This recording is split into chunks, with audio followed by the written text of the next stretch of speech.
Estamos de volta com o G4. O Corinthians foi a Bragança nesta quarta-feira encarar o Bragantino, que não ganhava há muito tempo, tivesse fazendo uma campanha horrível, e agora tem o Mancini e perdeu. 2-1 com um gol sofrido no finalzinho lá, muita reclamação de arbitragem. E é sobre isso que falam Dorival Júnior e o presidente do Corinthians, o Osmar Stabile, e também o Fabinho Soldado, o homem forte do futebol corintiano. Vamos ouvi-los. Mas a verdade é que hoje foi mais uma arbitragem muito confusa, que vai trazer muito transtorno para o Corinthians em relação aos cartões, a forma que foi, a insegurança dentro da partida. Mas eu não quero falar só dela, da Edna. Apesar de, no Campeonato Brasileiro, um árbitro está quase um mês sem apitar um jogo, o árbitro precisa estar atuando, né? Tá com essa minutagem, vamos dizer assim. Mas assim, a gente precisa melhorar a estrutura do futebol brasileiro. A gente tem tentado colaborar, mas o Corinthians não pode ser prejudicado mais uma vez em relação a isso. Então, nós conversamos com eles, não está documentado ainda, mas a gente vai pagar a primeira parcela. Assim que tiver disponibilidade de recursos, a gente já vai pagar a primeira parcela. Não, nesse momento ainda não.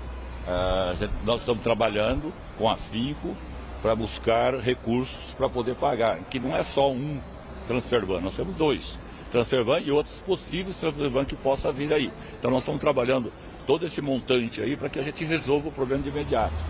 De imediato que a gente diz até o mês de dezembro. Eu acho que nós estamos sendo corriqueiros, repetitivos, até porque o que está acontecendo é que a arbitragem está roubando o protagonismo dos atletas, que são as principais estrelas do espetáculo.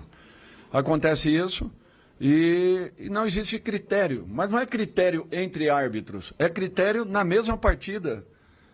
O árbitro não tem critérios e isso tem dificultado para muitas equipes. Não é apenas o Corinthians passou muitos apertos ao longo desse campeonato, perdemos muito ou deixamos muitos pontos pelo caminho, justamente por essa falta de critérios. Não existe o critério. Não existindo critério, não tem como você avaliar nada.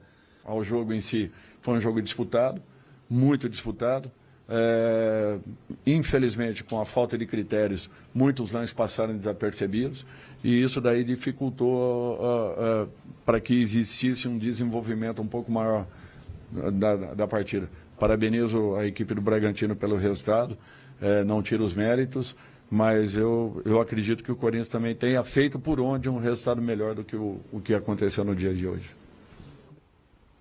Muito bem, tá aí todo mundo falando. O Osmar Stabile está falando sobre a dívida com o Memphis, né? Tá tentando pagar e tal. Agora o Fabinho Soldado falou da arbitragem, da Edna, e o Dorival também até mandou estão roubando o protagonismo. Isso. Dos jogadores. A cara do velho. Mas, Vessa, de fato foi uma arbitragem bastante confusa da Edna, né? A expulsão ali do Martínez é aquela, né? Ela não lembrou que tinha dado o cartão, a hora que foi ver, deu o cartão, teve que dar o vermelho. E além de outras coisas que aconteceram ao longo da partida, né? Vamos lá. Começando pela escala. Quando vi, eu tomei um susto porque ela realmente estava bem sumida. Eu fui olhar no site da CBF. Ela não apitava Série A nem Série B há 2 meses e meio. Nem A, nem a B. Ela, do nada, falou, vem aqui, apita aí Corinthians e Red Bull. Então, isso daí me chamou bastante atenção. Foi uma escala realmente bem... E não tem Sul-Americana, não tem Libertadores, não está desfocado ali com outros campeonatos, que aí você tem que liberar seus principais árbitros, às vezes, para essas competições. Posso fazer só uma parte? Não perca o raciocínio. Escala. Você lembra quando eu te falei que depois de São Paulo e Palmeiras mudou o critério? E jogos entre times do mesmo estado passaram a ser apitados por árbitros do mesmo estado? Isso. Tá faltando árbitro paulista, porque tem muito jogo entre paulistas. E a arbitragem paulista, no momento, está numa fase tétrica. Só tem o Klaus, né? O Flávio de Souza, que é o segundo, tem esse ano que a gente está vendo. O Candansan é o Candansan. A Edna é a Edna. Então, isso, eu quero só ver o que vai acontecer para, por exemplo, São Paulo e Bragantino, no sábado. Palmeiras e Santos, na Vila. São Paulo, Corinthians e São Paulo. Tem um monte de jogo ainda entre clube paulista e não tem árbitro paulista suficiente preparado para esse momento. Então o Rodrigo Sintra, que é paulista e mudou o critério, ele não pensou que no acúmulo de jogos entre paulistas ele não teria árbitro para escalar. Eu não duvido, Vessa, que depois disso aí ele mude de novo o critério. Porque não há árbitro paulista. Não dá para botar o Klaus em todos os jogos, né? Senão botaria. Klaus hoje, vai apitar hoje. Klaus, São Paulo e Bragantino. Klaus, Corinthians e São Paulo. Klaus, né? Aí começam a tirar do baú árbitros que não estavam apitando, árbitros paulistas. Caso da Edna. Desculpe o à parte. Mas diga lá. Então, agora então tá explicado. Por isso que surgiu do nada no VAR Rodrigo Guarizo do Amaral. Lembra? Era ele também. Eu não estava entendendo por que ele reapareceu, mas agora a sua explicação clareia tudo. E aí foi uma arbitragem, acima de tudo, muito confusa, nos critérios, nas decisões, com medo. Os jogadores também não respeitaram ela quase nada. Quem não viu o jogo, o que o Eduardo Sacha faz com ela, olha, é uma das coisas, uma das maiores aberrações que eu já vi, a falta de até de empatia para um profissional do futebol, e eu não estou falando isso porque ela é mulher, para mim é só um agravante ainda as atitudes que o Eduardo Sacha fez com ela. Então, assim, uma falta de respeito absurda, e ela também não se impôs em nenhum momento. Pelo contrário, ela começou a soltar um monte de cartão, muitos deles sem critério, e aquilo minou completamente o respeito que ela não tinha já diante dos jogadores. Ela marca um pênalti no final do primeiro tempo, para mim muito correto. O Angileri tem um ato completamente, um ato bobo, eu diria um ato idiota ali, de um empurrão nas costas. Para mim o pênalti do Angileri é claro. E a partir dali, ela começa a se perder em várias outras decisões, a ponto de expulsar o Martínez com o segundo amarelo, que ela esqueceu que ele tinha o primeiro. Tanto que ela esqueceu que ela dá para o Martínez, anda, dá para o jogador do Bragantino naquela coisa de empurra, e aí alguém no VAR avisa ela. Ele já tem. Os jogadores começam a gritar, ele já tem. Aí ela volta e dá o segundo amarelo para o Martínez. Aí o lance do Charles, mais uma expulsão da mesma maneira. Os dois jogadores do Bragantino agem fazem antijogo, John e Vanderlan, dois ex-Palmeiras, empurram, fazem de tudo, irritam o Charles, que perde a cabeça, empurra, depois dá um tapa. Ela confia no auxiliar que está do outro lado, ela estava do lado e dá o amarelo. O critério dela era amarelo. Ela começa a perguntar para o auxiliar, você viu alguma coisa? Ele fala, eu vi o empurrão, eu não sei se isso é um tapa, eu não sei se pega no rosto.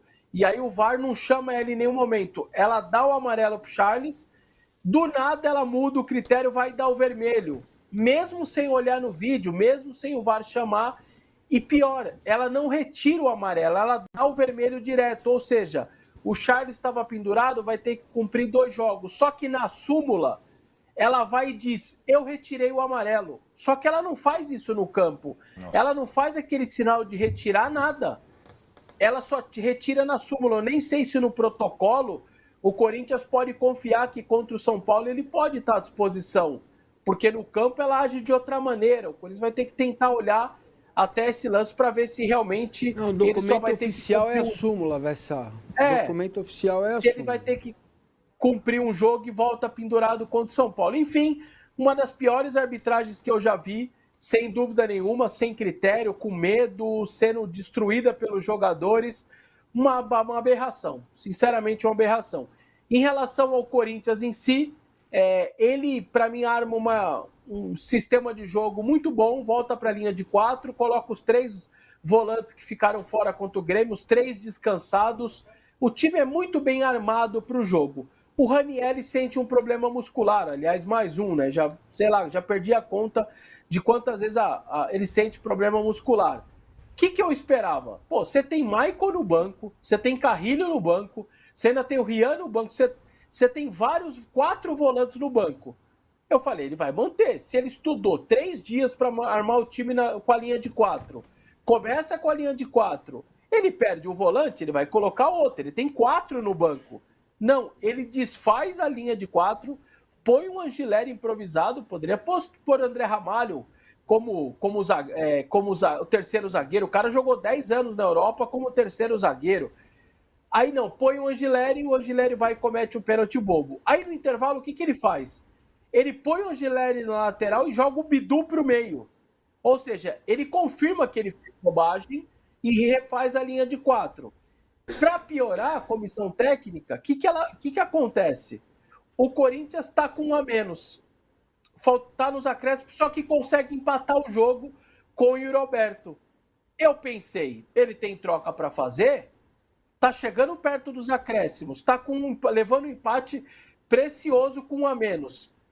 Ele vai pôr mais um zagueiro, refaz a linha de 3 de novo para poder ajudar. Ele não refaz a linha de 3, troca Guinegão por Memphis e tal, mantém a linha de 4. A bola é enfiada exatamente entre o Angileri, que está ocupado com ponta aberto aqui do Bragantino, e a zaga só com 2. Tem um cara livre, a bola recebe nesse cara que está livre, que poderia ter um zagueiro ali, a bola é cruzada e o Pita faz o gol. Então, assim, a comissão técnica, para mim, é muito parte integrante nas suas decisões de fazer, refazer e tudo mais sistema, de não tomar precaução. Tem um detalhe que é muito curioso. A câmera sai o gol do Pita, a câmera corta para o banco do Corinthians.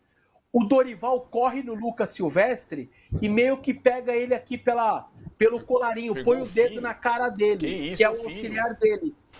O filho, que é o filho e auxiliar. A impressão que eu tenho, e é só uma impressão, eu não tenho informação, que o Lucas Silvestre deve ter convencido o Dorival a não colocar o terceiro zagueiro. Quando toma o gol, ele vira pro Lucas Silvestre com uma cara de raiva, o dedo na cara dele e fala alguma coisa. De pai pra filho. Do tipo, por que você fez isso? Por que você não me... Por que você não deixou eu colocar o terceiro? É alguma coisa ali, porque a raiva dele é muito grande quando sai o gol. Então, assim, eu acho que a arbitragem tem uma parte enorme na derrota, enorme, porque, aliás, o Mancini fala isso na coletiva. O Mancini fala, se a gente não tá com a mais e toma o gol, o nosso psicológico teria derrubado e a gente talvez tomaria virado. O Mancini fala isso.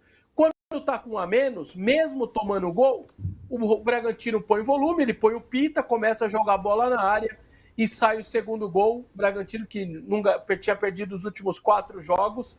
Então é uma derrota muito evitável do Corinthians, seja pela arbitragem, pelas decisões da própria comissão técnica, pelo destempero do Charles, pelo erro da Edna com o Martínez, enfim, daquele ponto que não volta mais e que era realmente evitável, era no mínimo para perder, para fazer um ponto. E só para fechar, foi a primeira derrota do trio Gin começando uma partida em Campeonato Brasileiro. Desde o ano passado, com os 3 da frente, o Corinthians tinha acho que 9 vitórias e um empatezinho que foi contra o Inter, um 2-2, que toma um gol besta nos acréscimos.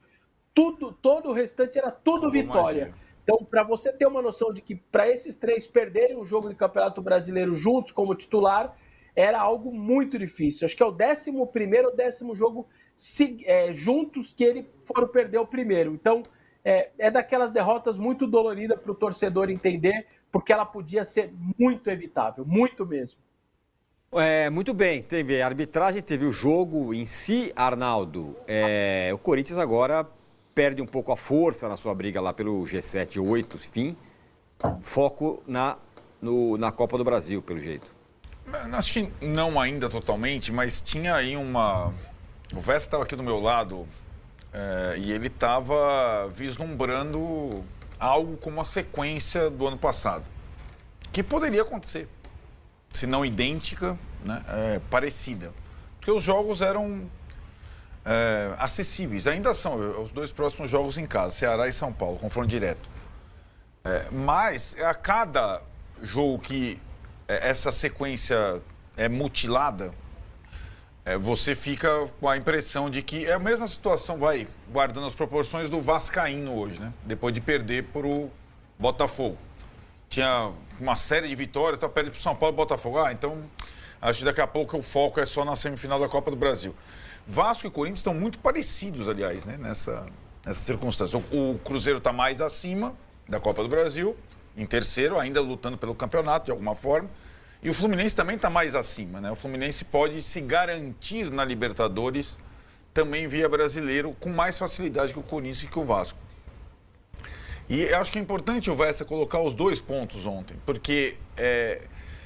E ele falava uma coisa aqui que eu também percebi que o jogo se colocava desta forma contra um time sem confiança, sem autoestima, com o Wagner Mancini no Congresso dos Técnicos e tudo mais. Era a necessidade estratégica de fazer um gol na frente. Um gol na frente o Bragantino debulhava e não tinha ali a Edna e tal, e não sei o que lá, entendeu? E eu acho que o Corinthians não conseguiu fazer isso. E permitiu que o Bragantino fosse acreditando na coisa. E com o jogo, começou a ficar um jogo complicado, com todas essas nuances. Então, a gente teve participação da arbitragem, sim, e estratégias equivocadas do Corinthians, né? O Corinthians é um time que raramente faz um jogo com o Dorival, e assim foi também em outros clubes, muito bom fora de casa, raramente, às vezes faz, mas é raro, e em casa ele é forte, como ele sempre foi. Agora são 2 partidas em casa, ele pode fazer os 6 pontos, né? E se ganhar do São Paulo, que ganha o clássico, turbina e tudo mais, mas, de fato, a sequência, aquele 100% de aproveitamento, não sei o que lá, foram interrompidos, são 3 pontos preciosos que não voltam mais, e do lado do Bragantino são 3 pontos que praticamente, se o Bragantino empata ontem, ainda ia continuar muito ameaçado. Se ele perde, cara, era o alvo, assim como o Internacional, mas ele ganha 3 pontos que valem muito, cara. A situação do Bragantino no campeonato muda completamente. Clareou. Deu uma clareada. Agora é não zerar praticamente. 39 pontos, ele precisa de 6, né? 39, né? No máximo 6. No exato. máximo 6. Em 7 rodadas. E isso, vamos combinar. Tem muita gente falando que 42 vai se safar, viu? O Bragantino precisando de pouco ponto é música no ouvido do Bragantino, porque ele vai fazer só o mínimo, não é? É a cara do Bragantino. Deixa eu fazer, quanto precisa? 3 pontos, tá bom, vou fazer 3 Se ele ganhar mais um jogo, ele já entra na casa dos 40, 42, aí... Só para não deixar passar rapidamente, tem aquele lance ali do Charles em que ele é expulso. Tudo bem, foi expulso, agrediu e tal. Mas se você pega esse lance isolado, a cena é tão ridícula, né? Porque ele encosta no cara, o cara dá um voo que parece que vai sair do estádio. Aí ele encosta no outro cara, o outro cara rola como se tivesse tomado um tiro. É um negócio ridículo isso, né, Massá? Acho que assim, o primeiro empurrão no Vanderlan, normal, acontece. Agora, o outro não. Aí ele foi com a mão aberta e deu tapa na cara do jogador do Bragantino. Tudo bem que não pegou na ponta do queixo, né? O cara rola, parece que ele tomou um soco do Mike Tyson. Exato. Aí, para mim, esse é o maior erro, né? Ela estava desconcentrada em campo. Tá claro que ela estava desconcentrada, mas o pênalti pro Bragantino foi pênalti. Eu não discuto isso. O cara dá nas costas do jogador do Bragantino. A arbitragem brasileira já... Fala vocês, porque é difícil. E olha, o poço é fundo, viu? É fundo, cara. Para começar a subir aí vai ser duro. É muito fundo. Muito duro. Porque, bom, pode falar, desculpa. Além dessa escassez, né, não tem uma escola. Tem uma escola de árbitro que eu conheço que é na Bahia, que trabalha com jovens carentes. Essa escola dá aos árbitros, a esses jovens, a possibilidade de uma melhora de vida, né? E quem ensina tem os mesmos vícios, né? Todos têm os mesmos vícios. A minha curiosidade com o Vessa, a ausência do Hugo, que depois postou no Twitter contra a Edna e tal, você acha que de alguma forma impactou? Claro, o Corinthians tomou um gol de pênalti, o outro que o Pita tá sozinho na pequena área, mas com postura, em posição e tal, porque a gente também vê outros lances, bola passando muito próximo, porque o goleiro, né, até ele ter... sequência, confiança, o goleiro reserva normalmente ele não ocupa, até com o Carlos Miguel aconteceu isso, ele não ocupa o mesmo espaço do goleiro titular, né? Ele não dá aquela, na área, na saída de jogo e tal. Como é que você analisou essa situação e se o Hugo, a volta dele é 100% contra o Ceará, como dizia o informe médico do Corinthians? Sempre impacta, né? Outra coisa, se todo mundo que está assistindo o jogo tem uma impressão diferente, Felipe Longo, menino da base, para o Hugo, por que os jogadores, a linha de defesa, todo mundo também não vai ficar menos confiante quando o cara não está lá? Então, é aquela nossa impressão, eu imagino que seja dos jogadores também. Eu não acho que isso foi preponderante, como você disse, um gol de pênalti, o outro uma cabeçada queima-roupa. Acho que o Felipe Longo passou bem leso, assim, ninguém nem citou muito ele, mas eu acho que de alguma maneira, sim, você acaba mexendo com o psicológico. Ele volta contra o Ceará, a nota do Corinthians deixava claro isso, porque eu acho que foi ele que pediu, falou, deixa aí claro que eu já volto com o Ceará para a CBF não falar em corte, nada, eu só tive a pancada que eu tomei, eu tô bem e tal, e vou pro jogo. E aí virou um jogo muito fundamental o Ceará, né? Porque se você faz os 3 pontos... Fala, Fiel. A expulsão de Charles no último jogo causou alvoroço e agora o Corinthians tem que lidar com mais um desfalque no meio-campo em um momento crucial da temporada.